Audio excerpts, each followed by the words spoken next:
પ્રભુ તમે સીધી રીતે જો નહીં આવો તો, પ્રભુ તમે સીધી રીતે જો નહીં આવો તો, તમથી હું તો માંડીશ દર્શનનો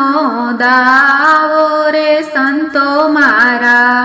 મોટા બેરિસ્ટર વકીલ રે જોજો હરી હવે નહીં ચાલે ઢીલ રે મુદત ભલે જન્મો જન્મની પડે રે તો પણ આ ફરી આદિતમ સાથે લડશે રે તો પણ આ